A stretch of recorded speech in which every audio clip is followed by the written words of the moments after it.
Eh bien, ça apporte de la convivialité, ça apporte de la considération vis-à-vis du consommateur qui est très impliqué maintenant dans les recettes, dans les préparations, dans la cuisine, même s'il n'en fait pas beaucoup chez lui. Ben, quand il va dans un restaurant, il est quand même plutôt excité de voir des nouvelles choses. Et puis ça génère de la curiosité.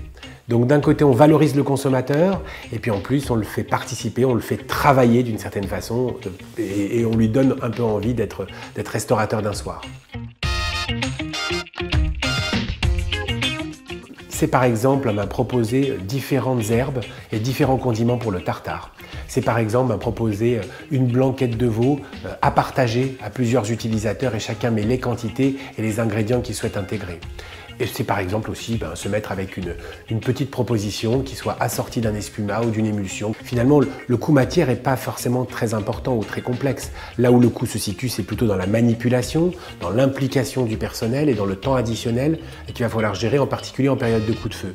On aurait plutôt tendance à recommander que ce soit la salle qui soit plus impliquée dans l'aide à la personnalisation parce que ça crée un lien avec le consommateur et ça lui fait participer à cette espèce d'atmosphère de préparation et de convivialité et de gourmandise.